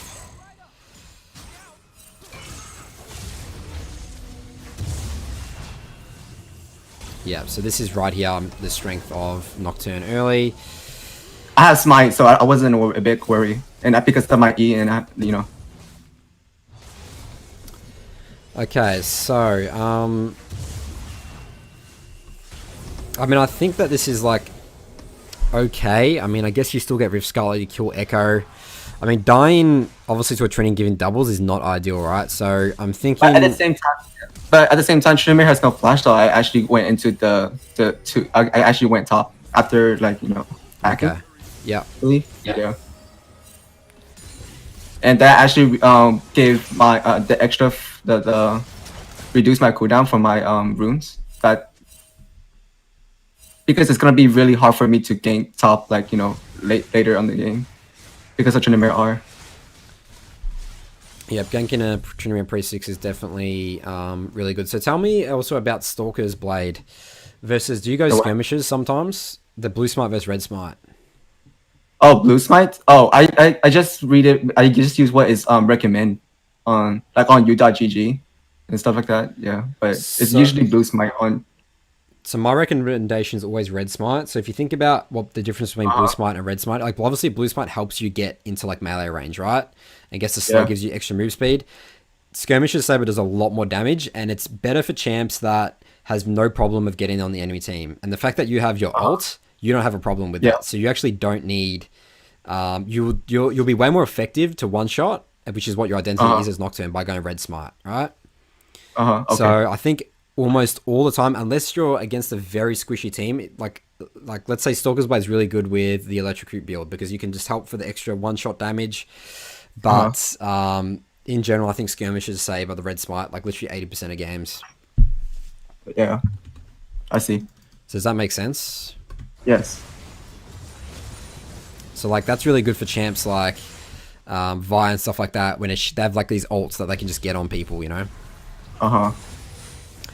Alright, so you come here to steal all this CS. This was pretty... So the worst thing about this is I don't care too much about the CS. I mean, actually I do. This is actually stuffs up your Vlad a bit. But you've shown on the map for no reason now. And as a jungler, showing on the map, especially when Dragon's coming up, like this is giving the enemy team a free... Like Echo can do whatever he wants now. So this is definitely not worth it at all. And you always need to think, like, make the enemy team work for vision of you as a jungler. Right now, you're just saying, hey, Echo, hey, bot lane, Kate, Nautilus, you can keep pushing this. Like, I'm top, just chill out, you know? Like, these guys can do whatever they want now. This actually hurts your bot lane a lot. So just the simple fact of you showing on this wave has actually impacted the entire map, you know? Oh, I think I was thinking of, like, showing top, right? To show, first, I show a little bit presence, but because I know bottom is like losing like hardcore, so and I know their Echo's top side is going to like those camps is going to be back. I think that was my process of it because I was trying to show back. I mean, showing to go back, so they know that I'm like top, so I go straight on bottom. I think that was the process of how I was thinking that time. Yeah, so that's just wrong. That you can't be showing like you can. Like, sure, have presence there. I mean, are you thinking you want presence to scare off Tryndamere? Is that what you're thinking? Yeah, I don't. I think I was like, yeah, something like that. Yeah. So, yeah, I mean, you need to make sure that the enemy team's fearing for their lives where the jungler is. And the moment you show on the map, like, they can do whatever they want. Like, that's actually a very good thing. Huge, like, information is League of Legends. So having information helps you make decisions, right? So you've given away free information, like a handout to the enemy team, and now they can do whatever they want with that, you know, versus making the enemy Echo think, where's Nocturne? Should I counter gank this? Whether you're going to do it or not, you need to make them question it, you know? Okay. So that's the way you need to be thinking. It's very important not to show on the map as a jungler. And when you do, you need to be doing something with it. Okay. Okay, so... Oh, real quick, what do you think about the first 2 dragon? Is it important? Depends. Sometimes it's okay to trade Rift Herald for a dragon, an early dragon, but I mean, obviously dragons are important. I can't say they're not, but it is dependence a lot about your. Okay, I think I might have dropped out here. Yeah. Am I still on? Can you hear me? Yes, I can hear you. Okay, I think I dropped out for a second. What was I saying? What was your question again? About the Rift Herald and versus Dragon. Sorry. Dragons, yeah. So Dragon, really important, obviously. The 4th Dragon, win condition. But as Nocturne, like, if you're playing Nocturne, it's a little bit difficult to get early Dragons, right? Because you lose to, like, Elises, like Lee Sin, stuff like that. They just out-pressure you. But if you can get Dragons, get Dragons. I mean, there's no question about that. But I also say sometimes, actually, it's okay to trade a Dragon for a Rift Herald. Oh, yeah. Because like if you look at the condition right now, I was like my thought process was bottom. Let's like I'm not gonna get any priority bottom, so it's really hard for me to like to go bottom since I'm not even 6 at all yet. So I was thinking about like probably like scare them off and try to take Shelly. Try to replace the dragon with Shelly. That's what my process was thinking. Yep. Yeah, you can do that. I agree. I think that's great. Kate, Nautilus is very terrifying lane. Your bot lane's very, very far behind right now. I would be thinking just to concede Dragon and just go top side. All right, so you go on Nautilus here. This is absolute suicide from you. You don't know where your mid lane has priority. Your bot lane's in base. This is potentially a 2 versus 4. You don't want to be taking these fights. This is called kill syndrome. Kill syndrome is not good in League of Legends for any role. So this is just not assessing the map at all, and you burn your flash, you waste your flash for it, and die. Yeah. I really just wanted you there just to keep farming. You need to get level 6 ASAP. Just do Gromp, Wolves, Raptors. Just keep farming to level 6. Concede Dragon, that's whatever. And the thing is about that, you know that early thing that happened with the Tryndamere, like you dying to trend. Like, I really think that that's just, like, dying as a jungler that needs to get level 6, like champs like Eve, Nocturne, Kha'Zix early, it just hurts your entire momentum because the time that you're not on the map is time not farming, right? So sometimes you need to be very, very specific. Like, think all the time, should I concede this objective? Is it like I can't risk dying? You know, like it's really important. And like it just hurts your, because right now you're level 4 at like almost 7 minutes, which is really not good. Like this is a terrible early game from you, and these 2 deaths obviously haven't helped you, but it just goes also to show just how bad dying is, you know, all these type of junglers, because it just sets you too far behind, and then you don't have the items to one-shot people, you know? Yeah. So you really need to just think about conceding things. I have a video about on Eve, which is you can apply the same mindset to Nocturne when having 3 losing lanes. Like I had 3 hard losing lanes, and all I did was wait for like 2 opportunities to present themselves, and I could carry the game from there. You know, you don't need to fight all the time. Like these champs like Nocturne, Eve, Kha'Zix, they're like, you know, champs that ults, that's their entire identity. You know, you're not going to be able to 1v1 like an OLF or something like that, or like, it's just not realistic. Yeah, sorry, I have like those kind of ego all the time top lane, you know. Yeah, because you're a Renekton player. Like, I want to fight all the time. But this is actually going to be pretty difficult for you, I think, Anne, is moving to the mindset of, like, I only looking for, like, 2 fights versus fighting all the time. And you need to be comfortable conceding objectives. I think that's the biggest thing, learning as a jungle role coming from a top laner, is learning when things are lost. Yeah. Cut your losses, otherwise you're just going to dig yourself a deeper and deeper hole. Right, so I think this gank top is absolute waste of ult. Tryndamere is no longer gankable. You have a Vlad, you have no CC to lock him down, and he has ult. It's just impossible to gank this. You've wasted ultimate. Whenever you waste ultimate like this as Nocturne, you've lost all pressure for 2 minutes, you know? Yeah. Like, you need to be like... I mean, in terms of win condition right now, I think even ganking Mel's is a bit difficult, but it's better to gank a Mel's than a Tryndamere. I mean, I still think you could be helping bot. I can. But from that gank right here, like, I literally think you've lost the game here. Like, you actually have almost no win condition anymore. Like, you're useless for the next 2 minutes. Your bot lane's getting absolutely destroyed. You haven't helped them at all. You haven't exactly pressured anywhere, and it's 9 minutes, you know? Yeah. So I think this is where we're going to... You do get Rift Herald here, but your bot's just so stuffed. It's, like, ridiculous.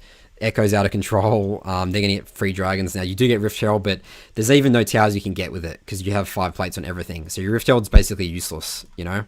Oh, we actually got the first tower. Oh, yeah, I remember. I gained top again, and it was successful, and we got the top tower. Oh, okay, cool. Is that actually first tower?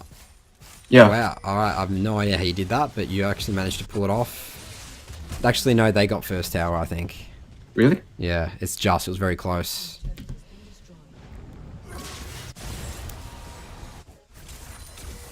Super close. Oh, yeah. Oh. Wait. Oh no, you do get first turret. Red team, sorry, you do. I looked at it wrong. Alright, cool. So any other questions, Anne, from this review?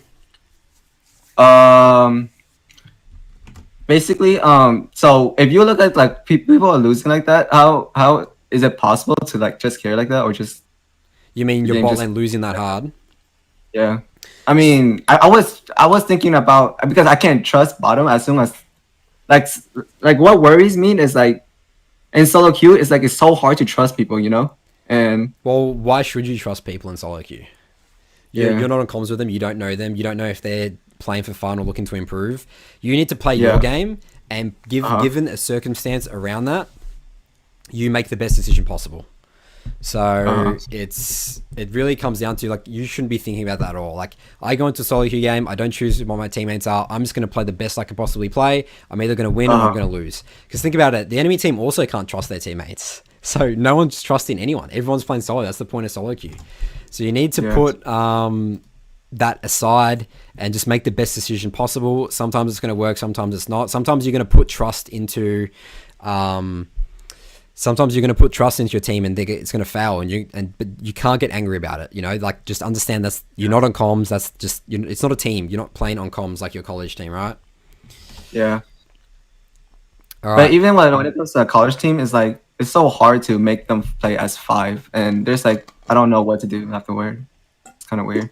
Well, that's what comes to leadership, man. You need to figure it out with your team. You're not magically going to be able to play all the team. I mean, even professional teams at the highest level, they struggle to play with a team. It's League of Legends is a very complicated game, and you just need to work on it. Just the joy of League, And- improving. Yeah, and do you have any good advice for when it comes to like tournament games? Like what's like really good when it comes in the jungle right now? You mean general? Like, you champion. want champions? Okay, so Yeah, current meta right now is like Sejuani's actually started to come back.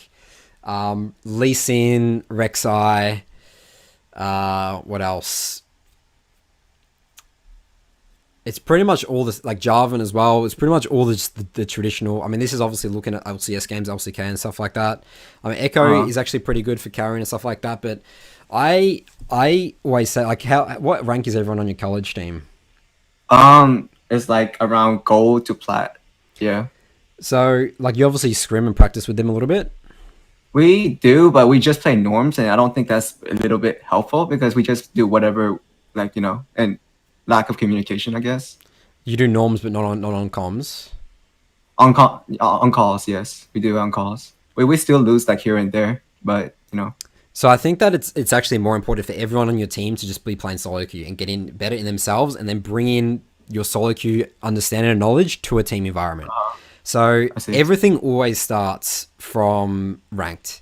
Like, I mean, the perfect example is for me. I never played before I was a professional player ever a competitive game once, right? Or like never. Like, I scrimmed a little bit with a team, but I only focused on solo queue. I got rank 2 challenger. I got picked up straight into a team, and I was like dumbstering players that had been playing on teams for years, right? Because I just had a insane fun like understanding of the game just purely from solo queue. Obviously I struggle with a lot of stuff like teamwork play, but my entire gameplay started with my solo queue fundamentals, and then I slowly expanded on it.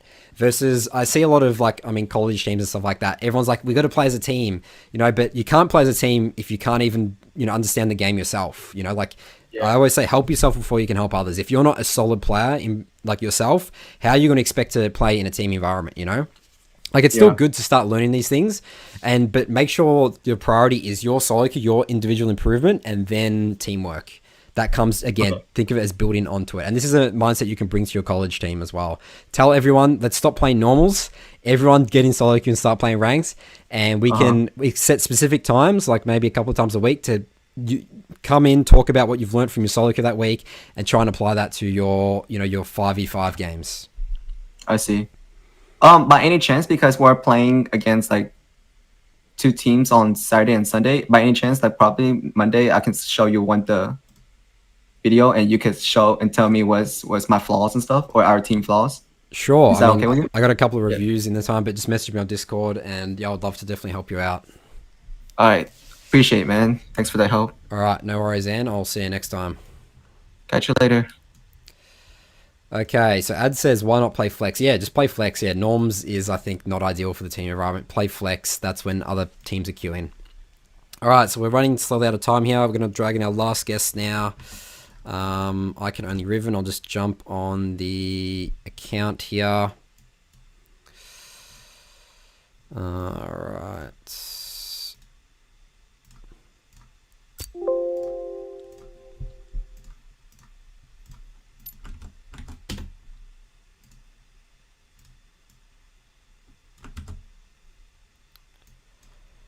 Okay, I can only Riven. You're on the air. Can you hear me all good? You might be muted if you're trying to talk. I saw you unmute, but there's no audio coming from you.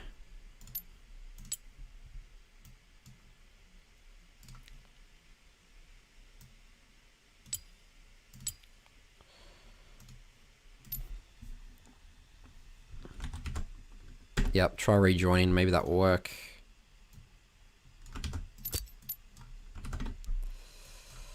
All right, try now. Oh, I see green light. I can't hear any words. Can you hear me? Yep, all good. Okay. Great. I'm just logging onto your account now. What should I call you as well, by the way, instead of I can only review? It's a bit of a mouthful. Lee? Ali. Lee. Okay, cool, Lee. Okay, I am jumping onto... What game was it? It was the Elise 331, right? Yeah. So it looks like you're playing a lot of Elise and Kha'Zix at the moment. Yeah. Is that pretty much your champ? Like, well, how do you decide choosing between each of them? Elise, I used to play Elise back last season. So yeah, felt like I had to stop playing Nidalee, so I started playing Elise, but Kha'Zix, I don't know. I saw a video on Kha'Zix like on YouTube, and I started playing Kha'Zix. And how are you finding that versus? So you're comfortable on Elise, but Kha'Zix you feel like you're not so comfortable on? Sorry, I can hear you. I said, so you're comfortable on Elise. She's your Yes. main, but then Kha'Zix you're trying to learn at the moment. Is that right? Yeah. Okay. Yeah. And how do you choose? Do you in champ select? Do you sometimes switch between them based on what you're playing against, or is it more you just pick it if you feel like picking it? I usually only pick Elise. I think I have maybe 2 games on Kha'Zix in ranked. Yeah, I was just trying out Kha'Zix. Gotcha. Okay, so Yeah. we'll take a look at your release game here. So you can see it on the stream, right? Should be up. There might be a slight delay, but yeah, just watch that through there. If I'm going too fast, let me know, but there is about a 5-second delay. Okay, so tell me a little bit. Actually, let's start with your runes. So you're going Electrocute, Cheap Shot, Eyeball Collection. This is your gold elo, right? Yeah, gold elo, yeah. So yeah, so I definitely recommend Zombie Ward for high elos, but I've changed my stance on this. I think Eyeball Collection is fine for early elos because it's easier to get kills with. It's just more simpler, Relentless Hunter, and you go Water Walking and Celerity here. Yeah. So Water Walking's okay. Why do you go Celerity over, say, something like Absolute Focus or even Nimbus Cloak? Just for the movement speed. Yeah, so No. like Celerity, like it's just not a good rune, like in general. Like really, like don't be taking it on any champs. It just sucks compared to, like, it's very small, the move speed. You already have the water walking move speed and stuff like that. Like you don't need it. Like Celerity water walking, that's overkill on move speed. You don't need that as Elise. So take here Absolute Focus. I think that's the go-to here. Sometimes you can take Nimbus Cloak. I did a review yesterday about Elise talking about her runes you can take a look at, but I just think that Absolute Focus is just best on Elise as a secondary. Okay. All right, tell me a little bit about your early win conditions. Where do you think to put your pressure? Where do you want to gank early? What lanes do you want to get ahead? My goal was to get, I think, bot lane ahead. Regarding top lane, I didn't know if Seth could actually do something to Warwick or Warwick could do something to Seth. So Yeah. Warwick, they both don't have TPs, so this is actually a very vulnerable lane. I would do a red, blue Gromp and just gank this. Like Warwick should be very vulnerable. Shut him down. If your Sec will just outscale, Warwick scales really poorly. Get them ahead, and then you can actually flip the map and then go bot. I do think you should actually still look to do bot. You know, shut down an Ash Misfortune, Alistar. I mean, Misfortune's a very good lane bully, but I think you should shut down Warwick first because you always look at the top lane and you think, like, they don't have TPs. So you know, like, how long it takes to get to top lane from base. Like, you can lose a lot of minions if you push that in, right? So I always try and think, should I punish the no teleport top lanes? And the answer to this right now is absolute, especially the fact that you're versing a Warwick top, which is a super untraditional pick. Shut him down. You can gank him very easily, just auto attack him, get red buff slows on him, and then, you know, get a cocoon off. And you should be able to one shot him with Ignite as well. So you do start blue here, and obviously looking to do a blue Gromp. So you actually skip your wolves here. I only skip my wolves if I really feel like I need to be bot. Like, I think it's really inefficient to do it. Like, you start to fall behind in levels, experience, and gold. I mean, I guess in this situation, bot is pushing, but in general, I like to do 3 camp topside, and then red, and then I'll gank bot, you know? Okay. Especially, like, in gold, like, I think that's more of, like, a master, like a diamond, like, 1+-ish type strategy. But I guess it will work here because it's actually hard pushing. So this is definitely pretty gankable. But Thresh has actually gone to ward now, I think. So you need to be pretty cautious of this. Yeah, so what I would do here is I'll be patient here. So what you want to do, Lee, is you identify that Thresh has gone toward this. Alright, so they've hard pushed. So you're looking here as you're doing your red buff. Thresh is missing. So this actually tells me that he's probably warded this, most likely. He could have warded this. But I would want to do a huge loop, like relieve some pressure, like make them think that you've decided not to gank them anymore. Go around all the way and then come gank this. And then, because they're gonna have to stay, like there's no rush. They're gonna keep pushing this lane, right? So, like, and if you actually look, Thresh has warded this. So now you can't gank this anymore.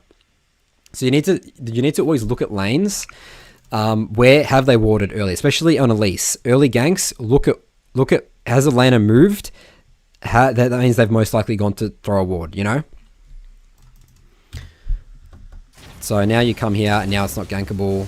Actually, you do flash Cocoon, but you've actually burnt your flash and Alistair's flash without, you know, like it's not ideal at all. You need to be getting kills with Elise, you know, especially burning flash and your Alistair.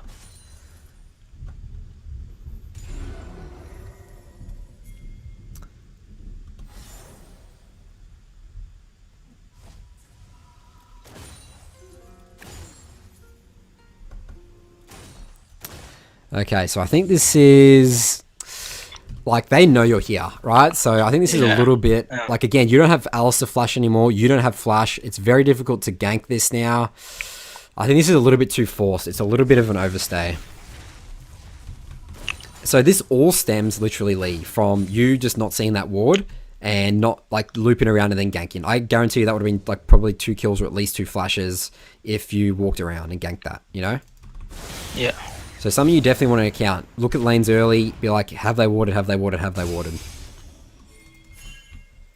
Alright, so I really like that you haven't gone check this. Jax is most likely top side.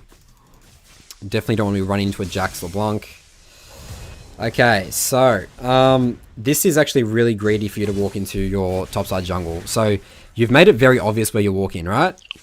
Yeah. You know Jax is 100% topside because, you know, he wasn't bot side Rift Scuttler. So, and the enemy LeBlanc has priority here as well.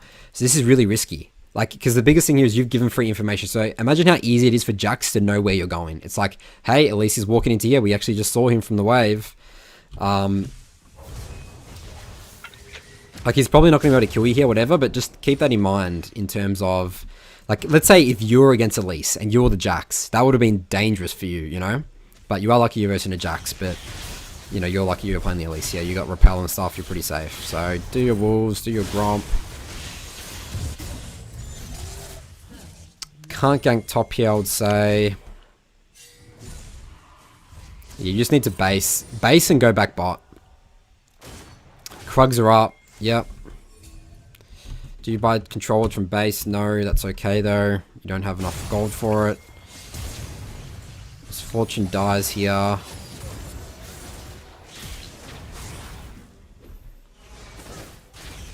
Really good Cocoon. And should be 2 kills. Yep, great. Alright, cool. Good work. Okay, so now you want to be thinking, how can I get Dragon ASAP? And you need to be creating your jungle path around that. So I think it's very dangerous. You actually have to concede Rift Scuttler here because you don't know where Jax is anymore. And Jax, in my opinion, is most likely bot side. And he could be waiting for you here. So I want you to actually base right now. Spend your gold, get 2 control wards. Come up here, clear your jungle camps up here because they're going to be respawning again. Then work your way down here and then start looking to get control here. You will have to deal with Rift Scuttler because it's going to be up, but that's the most efficient jungle path around the next objective, which is, you know, potentially getting this dragon. Because the problem is if you stay on the map right now, again, you can't go walk in here because Jax is here. So yeah, Jax is bot side. I mean, he could easily be taking this Rift Scuttler right now. You don't have priority here. You need to be in the mindset right now. I need to concede Rift Scuttler because I can't contest it. LeBlanc has priority mid. My bot's in base. Jax is here. Jax knows that I'm here. Jax is full health. Just concede this. And you actually do, which is pretty good. I like that. But again, I think you should have gone top base and gone top side because look at this now. Now you've shown on bot. You don't have any control ward, so you can't actually get control here, and all your topside jungle's up, you know? So you should have based again after that gank, go on topside, clear camps down, then walk your way down. Always plan an efficient jungle path around the next objective. So does that make sense, Lee? Yeah. Yeah, it makes sense. Yeah. So you do this, but probably still going to lose drag. I mean, you might have lost drag anyway, but maybe you wouldn't have, because again, Jax wouldn't have known where you are anymore. But LeBlanc actually has constant priority of mid, so it might have been difficult. So yeah, I wouldn't have ganked Warwick right there. You don't have red buff. He'll be able to 1v1 you. You need to wait for set. Just keep full clearing.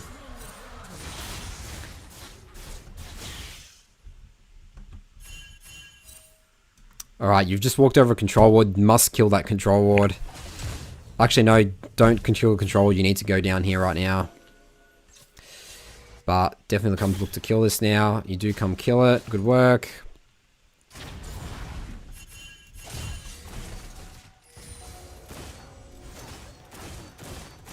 Oh, you do have flash now, so this is okay. I mean, I guess looking for a potential counter gank.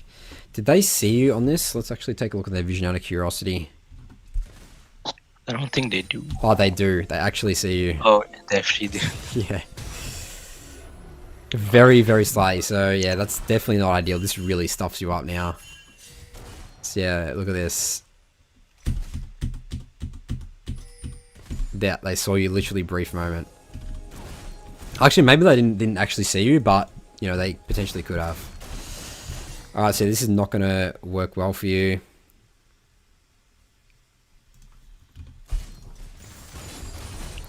Yeah, you're just going to need to clear your bot side. I mean, you're actually in a really bad position right now.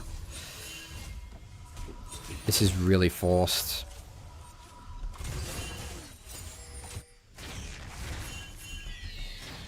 And see, and now you've lost Rift Shell because they knew your bot, you know? Yeah. So, I mean, I think that this was a difficult game for you, but I think it all starts from identifying from win condition here and ganking the Warwick early top, shutting him down, because he's 3-0 right now. Like, I can just look at the game right now, you guys just get, you have really no win condition anymore, you know? Yeah.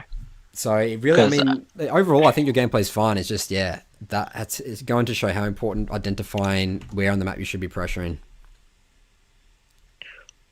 Yeah, because at this point, I think I gave up on top lane, and the Millennium was my DO. He was pretty tilted, so I kind of also gave up on mid. So and then you don't have much options. I felt like my win condition was bot lane, but I didn't manage to do much. But so yeah. All right. Well, I hope that was somewhat helpful for you, ladies. Any other questions you wanted to ask there? No, it's fine. Do you think that I should talk more? Talk more in the game? No, with you. Do you feel like I'm too quiet or something? Oh, no, it's fine. Okay. I mean, this game, there was not much to say about this game, to be honest. It's literally just, you know, probably should have started red, ganked Warwick top. That's really it. Okay. All right, Lee. Well, thanks for joining. Hope to see you maybe next time. Thanks. And I'll catch you later. Thanks, have a good one. All right, see you later. Alright, so that's going to wrap up the show for us here. Weber's question here, is he likely utterly wrong to push the wave bot there since it doesn't crash and MF can't do anything? I actually can't remember what happened specifically there, Weber. Potentially, I think you would be right in saying that. That's not a ideal situation for misfortune. Alright, well thanks for watching everyone. That's going to wrap up this episode 8 of Your First Jungle Clear. If you're looking to come on the show next week, in 3 days time is my next show. Jump on. We'll go over your early jungle path, see what you can be doing better. It's going to help you in your ranked game. So thanks for watching everyone, and I'll see you guys in my next video.